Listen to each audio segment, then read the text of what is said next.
What kind of world do I want to live in? I think about this question a lot.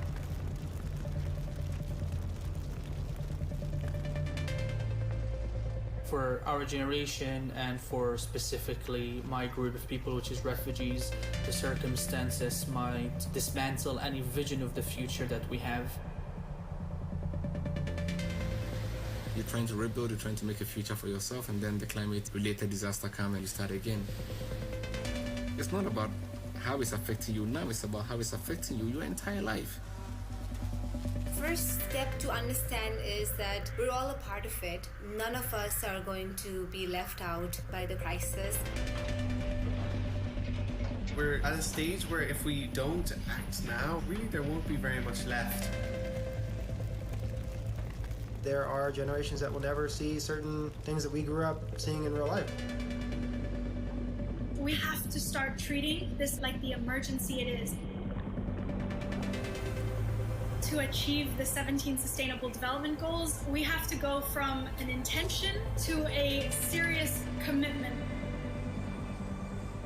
Business leaders really need to rethink how they conduct their business and invest in creating systems that are climate friendly. The action I would like to see is accountability. Structures being put in place where countries aren't just asked to do something, but they're kept accountable to the decisions that they make. There has to be that strong collaboration between government, between corporations, between youth activists to drive change forward. The world I would want to live in is a world where imagining the future is not a privilege. I want to live in a world where people do not give up on hope that a positive change is possible. The fact that you're listening today means that you are willing to make a change.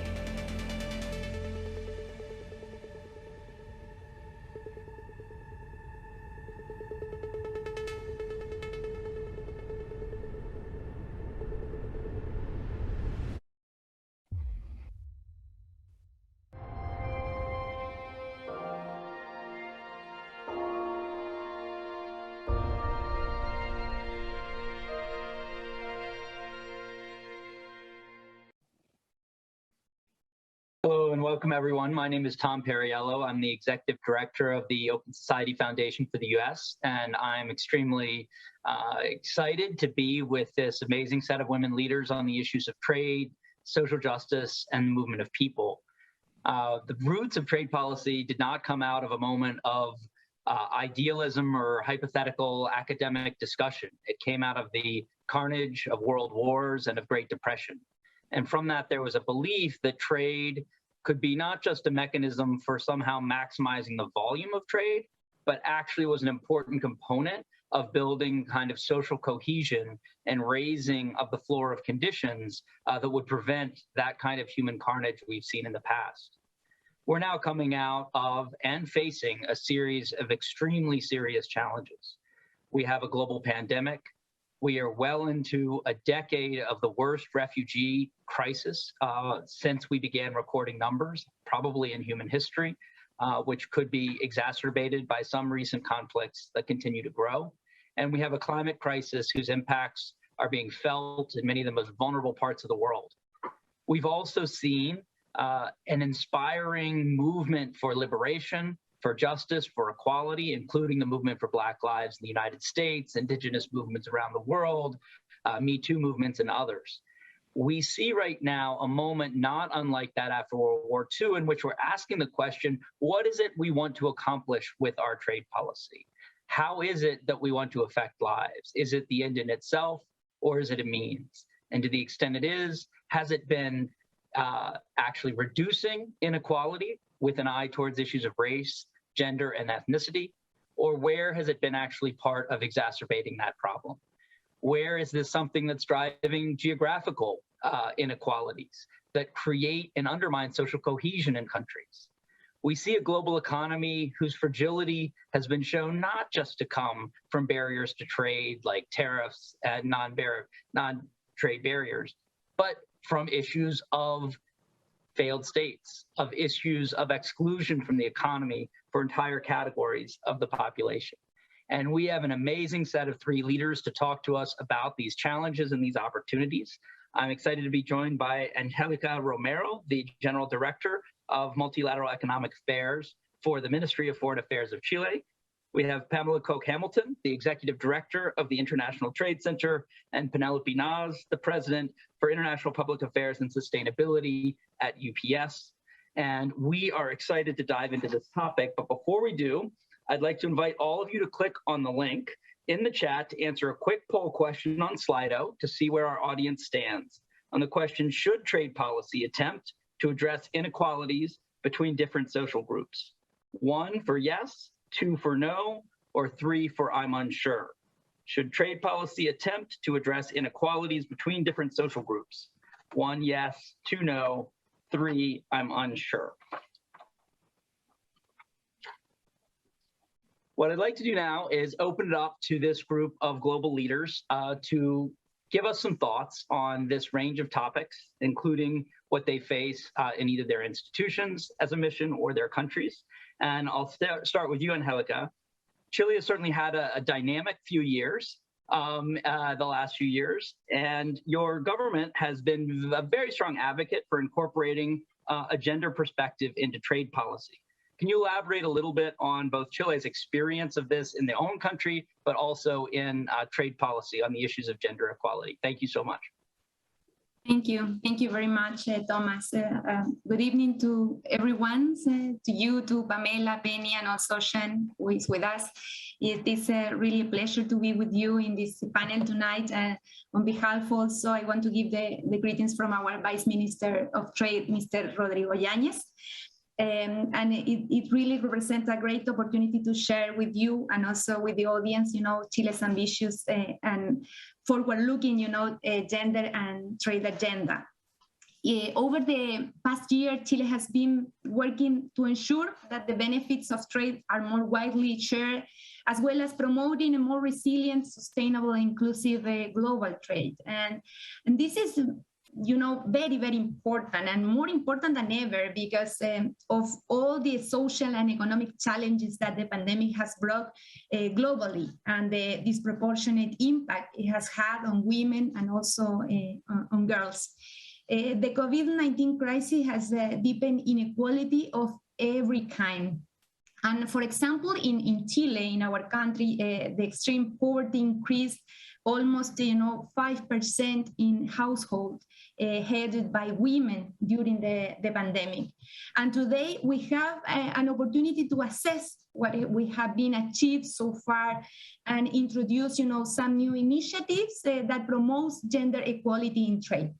Decisive policies action was and still is needed to push forward those innovative policies that are gender sensitive and that facilitate women's economic empowerment. So in the case of Chile, we have been, working or mainstreaming a gender perspective in our trade policies by implementing gender and trade chapter in several free trade agreements. We included our first chapter on gender and trade with Uruguay in 2016, and after that, Canada, followed by Argentina, Brazil, and Ecuador. And as Pamela is aware, a recent ITC study showed, that FTA with gender provision are building blocks for larger and more integrated markets, and they open opportunities in global value chain. And this is very, very important. For another concrete action that we took, is together with Canada and New Zealand, last year, we signed the Global Trade and Gender Arrangement that it is called GITAGA also. And it's part of the Inclusive Trade Action Group that we have with these countries. The arrangement promotes mutually supportive trade and gender policies and represents a commitment to unlock new opportunities to increase women's participation in trade as part of the broader effort to improve this gender equality. And it is also important to mention that this GITAGA, it is open, and we can, new members could join to this arrangement. Also in 2019, during Chile's host year for APEC, the La Serena Roadmap for Women and Inclusive Growth was endorsed. And the purpose of these documents is to look, for greater integration and the empowerment of women in the Asia Pacific by 2030. Today, we have the Policy Partnership on Women and the Economic Group that has led the implementation of this roadmap, making successful progress in streaming the gender approach. 16 groups have developed, this process of implementing more than 100 initiatives that respond to the priorities identified in the roadmap. And in 2020, last year, we also launched the roadmap for the autonomy and economic empowerment of women in the Pacific Alliance.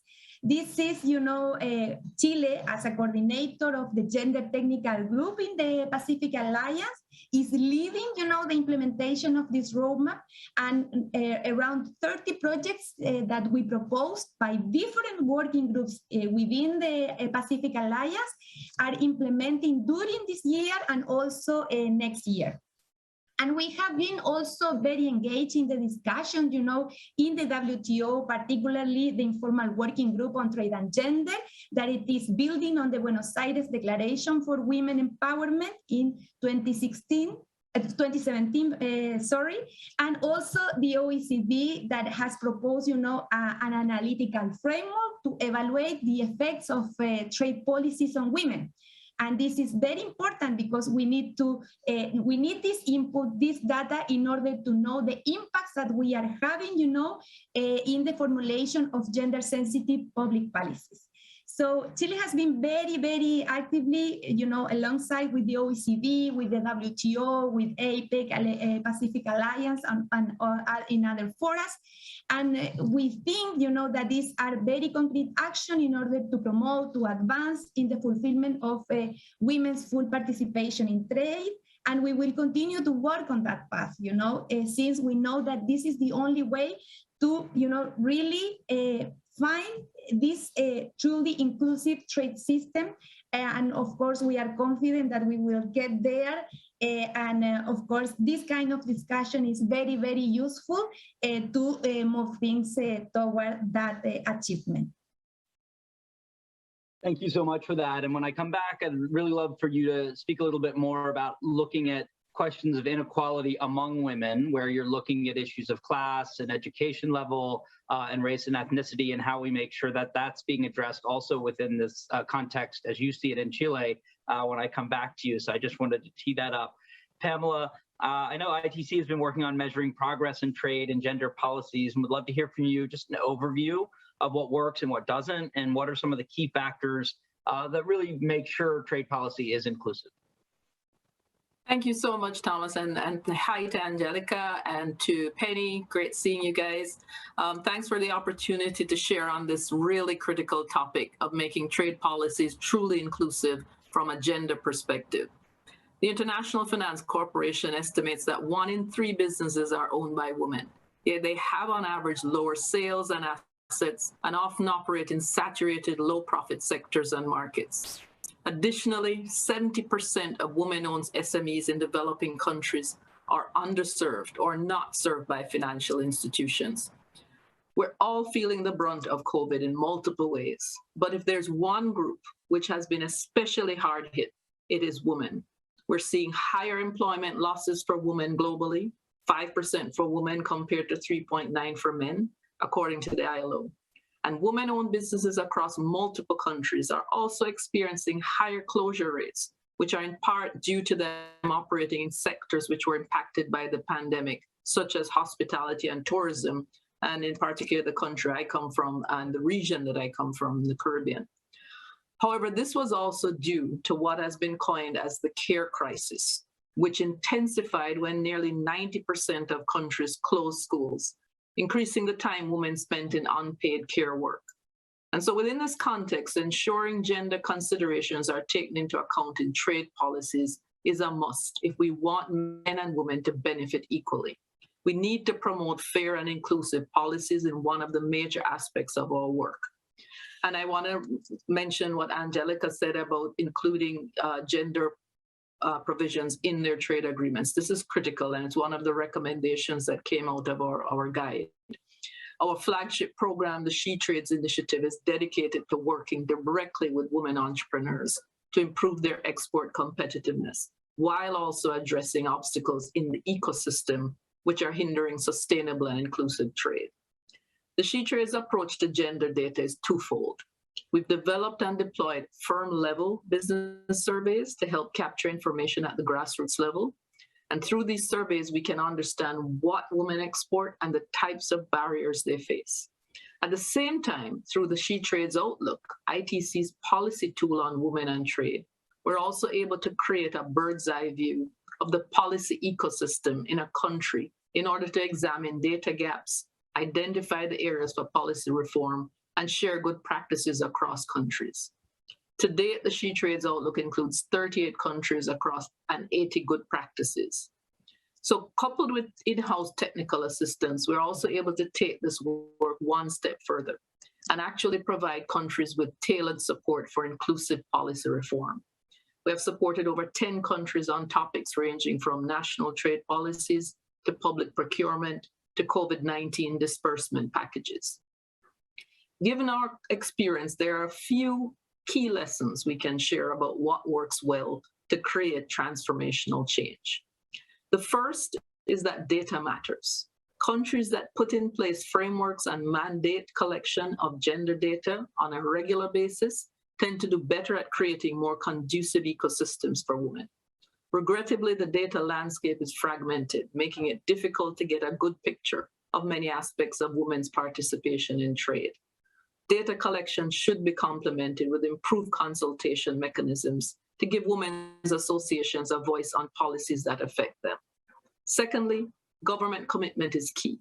The first step to effect actual change is for our government to recognize the role of trade in supporting gender equality. Joining the Buenos Aires Declaration on Women and Trade is an important step in this direction. Thirdly, big picture plans are important. Taking the effort ahead to develop an inclusive policy is essential. However, a policy that sits on a shelf will do no good. From the beginning of the policymaking process, it's useful to keep in mind what the implementation will look like, as well as have communication and M&E plans in place. The fourth lesson is to avoid working in silos. When it comes to women's economic empowerment, there may be many institutions that play an important role. For example, the Ministry of Trade, Education, Gender, Finance, and so on, especially with respect to consultations and development of action plans. Raising awareness among these actors and ensuring their involvement will increase their buy-in and cooperation in the long term. Lastly, we need to adopt uniform terms related to women's entrepreneurship. It's important to define what it means to be a woman entrepreneur, woman-led, or woman-owned business in order to collect the relevant data, determine beneficiaries for programs, and define the target groups for policies. ITC, the ISO, and the Swedish Institute of Standards have worked with more than 350 stakeholders to develop global definitions during this issue. So I think I'll stop there for now, but thank you so much. And I'm open to discussing what other measures we can look at and how we can drill down deeper. Thank you. Thanks so much, Pamela. Penny, what actions can companies take to contribute to gender equality, and where can government policy assist? Thank you so much. And first, I just want to start by saying how humbled I am to be with my two co-speakers today. I have the opportunity to partner with both of them and their governments on various initiatives, some of which they've discussed today. And I just have to say that they are true leaders in the topics we're talking about today. And it's fantastic to be, but a bit humbling to be on the stage with them today. When I think about what companies can do and where we can contribute, I think of four areas in which we intersect with our populations and our citizens. So first is our employees. So the first thing I think that companies can do is really to think about diversity in their workforce and ensuring that their workforce is not only diverse, but diverse kind of at all levels. And so I think that's something that's a very important consideration. I happen to be in a company that's our CEO is a woman, and she's a fantastic businesswoman and financial wizard, but also brings a different perspective to the role that I think is critical. And having diversity in your workforce and in your management ranks is incredibly important. Second is in terms of customers. And so we do a lot of work. We do a lot of work with Pamela at the ITC to work with companies around the world to help them understand and to grow their businesses and then potentially to export. Now, some of these people will be our customers, and some of the work we do is via our foundation. And while the work through our foundation is incredibly important, it's capacity building, it's helping out businesses that may or may not be potential UPS customers in the future. What does help us is when we do work with businesses that do become our customers. And I think of that as being truly about sustainable development. Because if what we really want to do is promote more women in trade and women in business and women business leaders, working with them and having them be successful and having them become our customers, it moves away from our foundation arm and moves into our core business. And then it becomes truly sustainable because it becomes good business to do business with them. So second is your customers and making sure you're doing everything you can to diversify your customer base as well. A third area where I see where companies can come and have a role in terms of kind of gender equality and particularly in trade is their suppliers. And looking at your global value chain, your global supply chain, and diversifying it. I was on calls today, just here in our company, talking about some of our suppliers around the world and asking the questions of, are we looking not only at growth and this and that, but are we also looking at the diversity of the suppliers we're bringing in from a broad perspective? In the past 18 months, 2 years, we've seen how important diversity is, geographic, industry, et cetera, in terms of building resilient supply chains, building resilient supply locations. And I think that looking at and ensuring you have diversity in your supply chain is incredibly important. We know that the most resilient ecosystems in nature are those that are diverse. And if you have a diverse supply chain, diverse supply base, it's going to help you with your resilience. Finally, I think the other area, or the last area we can look at, is investors. So we, as large companies, we also sometimes invest our capital or invest our cash in places. And I think there are opportunities to look at how to use our financial strength to also ensure that our money is being invested and placed in places where it can not only generate a return, but can also contribute socially to some of the goals that we're looking at as companies. I think about, one of my icons is Dolly Parton. I think Dolly Parton in the last 18 months can do no wrong. And I thought it was really interesting to hear how she took the proceeds of the money she made off the song, I Will Always Love You, that Whitney Houston remade, and invested those proceeds in property in parts of Nashville, Tennessee that were economically disadvantaged. And she thought that not only was it a good investment, but it was being a good corporate citizen to make those investments and was an appropriate investment of that money. So when I look at all of those 4 things that we look at in business, and I think about government and the role that business and government can play together, I see a lot of opportunities for government policies to have intersections and to not only provide partnership opportunities between government and business, but also to put in place some of the nudges we might want to see with regards to some of these policies. So for example, you know, a lot of governments, the US government where I currently sit, has some policies in place around supply chains and around sourcing. And they've put in place for the US government some requirements around minority and women-owned businesses and having certain percentages that they will hire and encourage in government supply chains. And so things like that, and I think policies like that are extremely helpful to put in place the right pushes and nudges above and beyond, I think, the policies that Pamela has talked about and Angélica has talked about earlier in the panel. Thank you so much for that.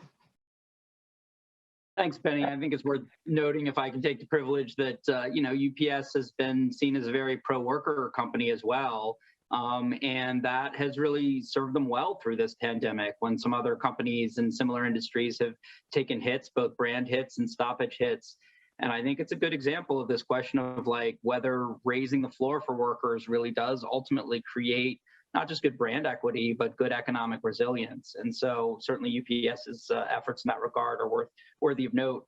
Pamela, coming back to you, I think the question is there a game changer right now on trade in terms of inclusion and equality? Gender, we're talking about a lot here, so you can focus on that, or we can look at ethnicity and race. But, we've been kind of doing things the same way for a few decades, and the economy doesn't look like the economy of the 1990s anymore. And a lot of the kind of politics of what we see and the demoses that we see look different. What would it mean to think really differently? And should we, about the issue of how trade can be used to advance equality around gender and race and ethnicity? Well, thanks so much, Thomas. I mean, the truth is we have to change the game. We have to change the game simply because if we continue doing what we always do, we'll end up getting what we've always gotten. And so we have to understand that, particularly in the context of the COVID-19 pandemic, so much has changed and so dramatically and so quickly that we need to actually step in now and do what needs to be done to actually put this game-changing provisions. So, to understand what could potentially be game-changing, we also need to know the landscape that we're occupying.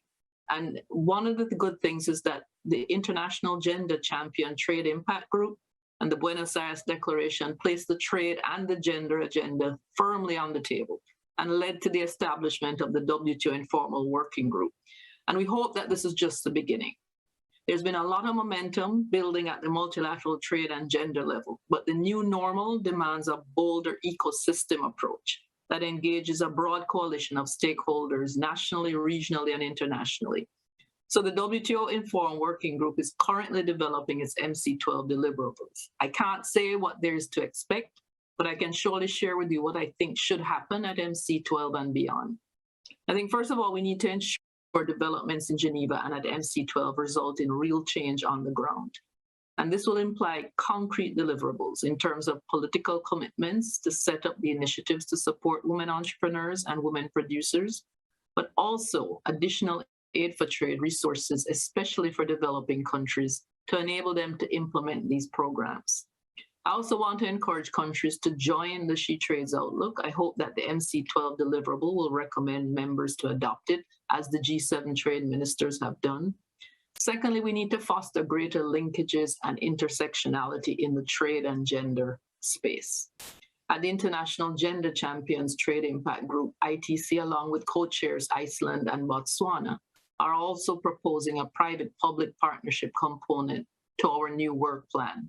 And this work plan is under review at this time, but I think it will be a very important game changer.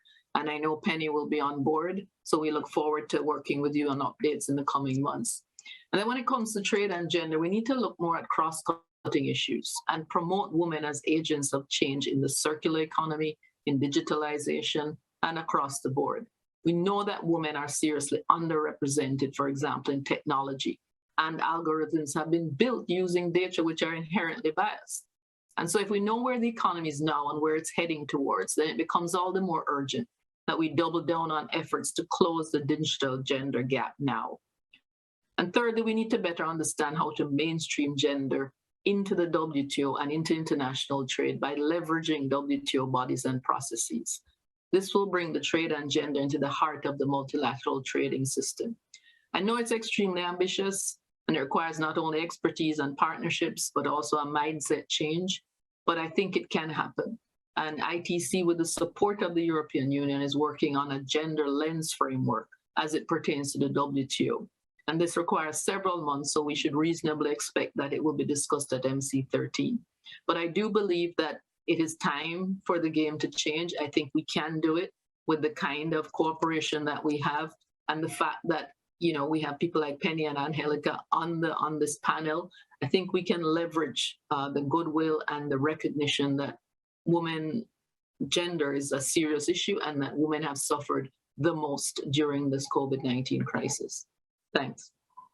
Thank you, Pamela. And when I come back, I think it'd be useful to understand what folks outside, you know, we started this panel with that beautiful video of the younger generation wanting to demand more of trade, to get your advice to them on what is useful and what's not useful in terms of advancing the chances that something like that game changer approach could see the light of day and become successful. So we'll come back on that. But Angélica, you know, I briefly had a mural up behind me of essential workers, which I meant to have from the beginning, and I was told I'm not allowed to add in the middle. But, you know, it was a time during COVID where we really saw a different face of workers, including of women workers, and that this was about entrepreneurs, but we also saw nurses and teachers and construction workers and restaurant workers have a very different kind of sense of being what came to be known as essential in this.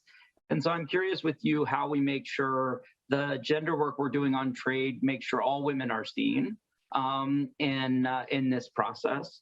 And then along with that, you know, what other aspects of inclusive trade is Chile trying to advance beyond the issues of gender that are so important?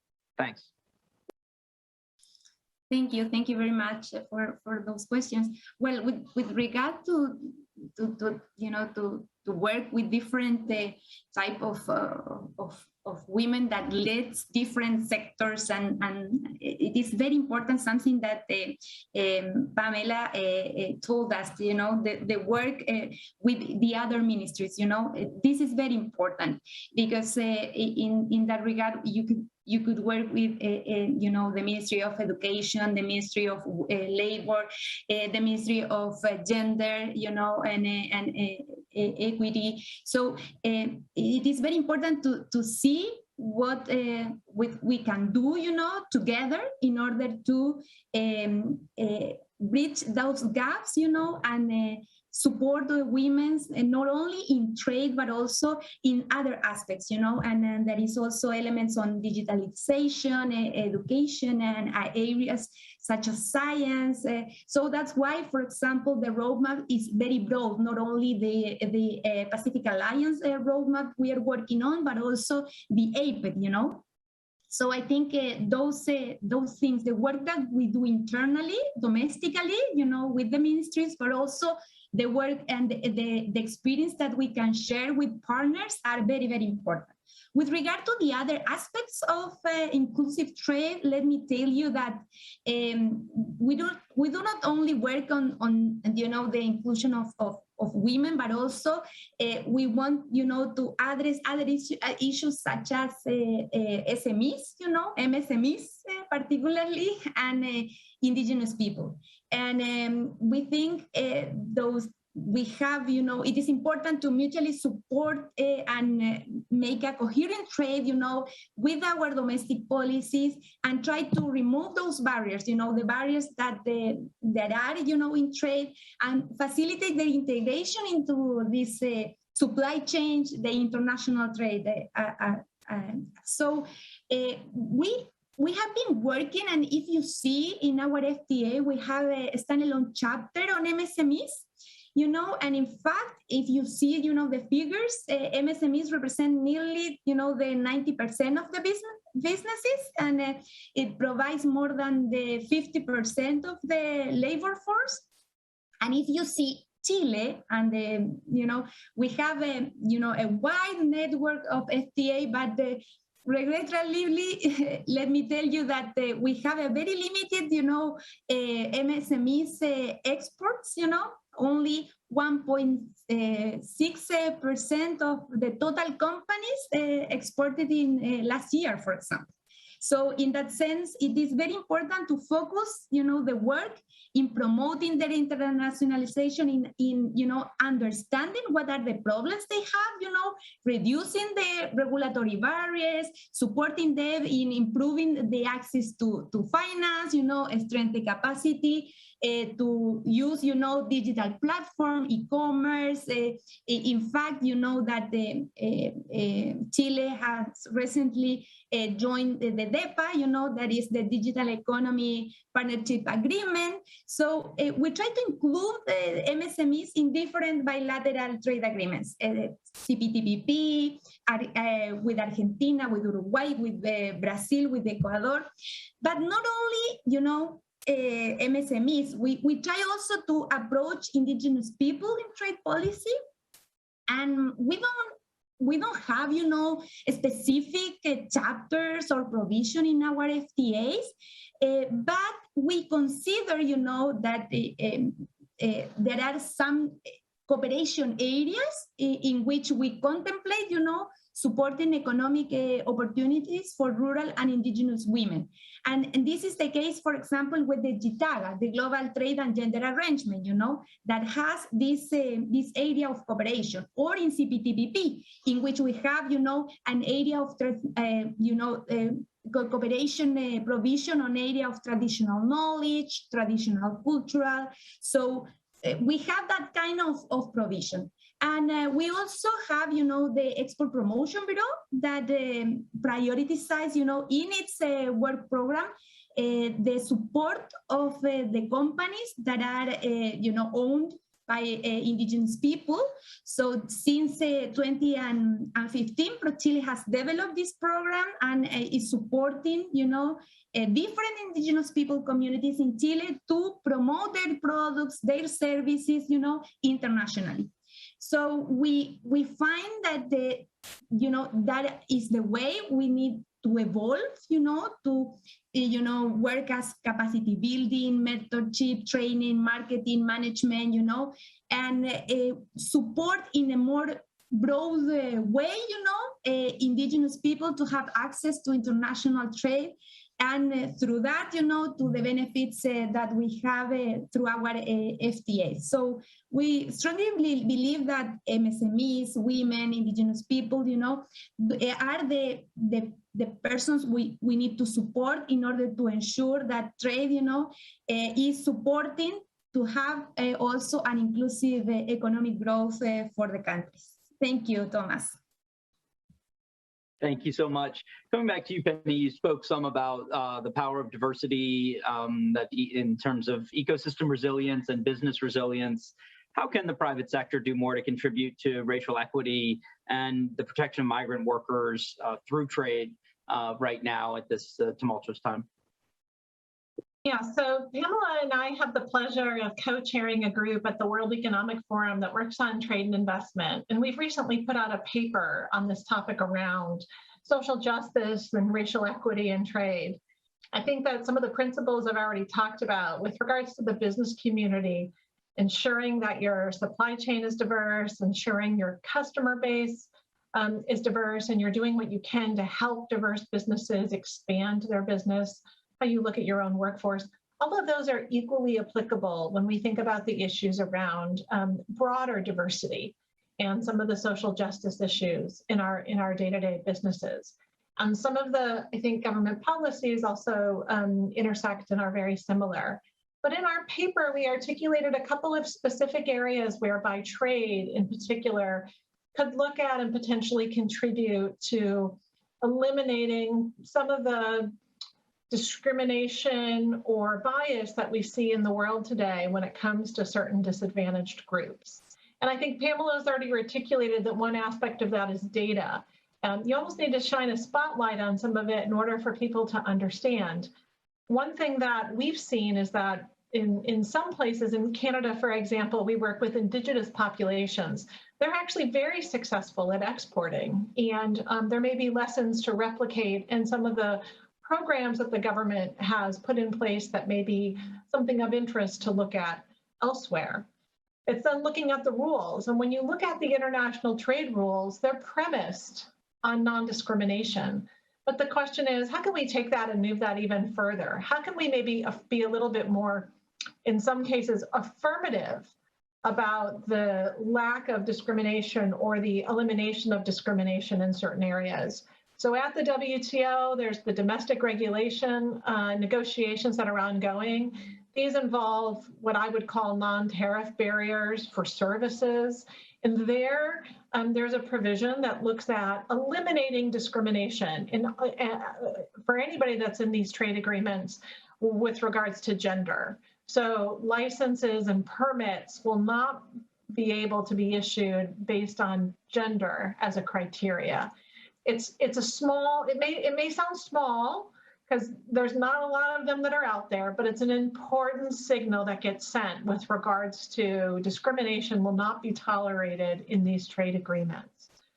I think then it's looking at the inclusive practices. How do we ensure that all parts of the population are being included in terms of implementation of trade agreements and are able to take advantage of trade agreements? And I think that's a combination, again, of things like ITC and UPS's partnership with regards to capacity building and training and reaching out to communities who may not be reached via traditional networks, and then looking at and expanding certain government programs that have been used to help with promoting exports for certain parts of the population.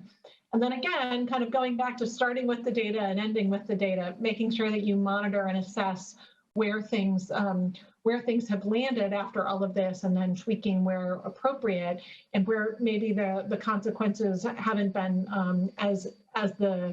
haven't pulled through in the way that was initially negotiated and desired. So those are just some of the ideas that our group has come up with on how to advance some of these racial equity issues, particularly using the trade rules moving forward. So before we transition over to the off-the-record portion, Pamela, you were positively name-checked there, so didn't know if you had anything you wanted to add on this part.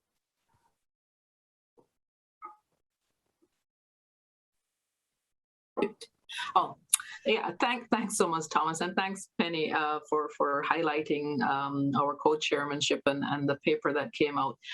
I mean, we could talk ad infinitum about this issue, but the issue of inclusion, not just with relation to gender, but in relation to the intersectionality of race. As a Black woman, I know in very specific terms the kinds of challenges that are faced, not just from the perspective of being a woman, but also from the perspective of being a woman of color. And so we need to also be honest. If we want to talk about game changer, we have to start to drill down to the specific issues that affect women and women of color in different ways than those that are not women of color. It's just the reality. And so even things like access to finance are bigger issues.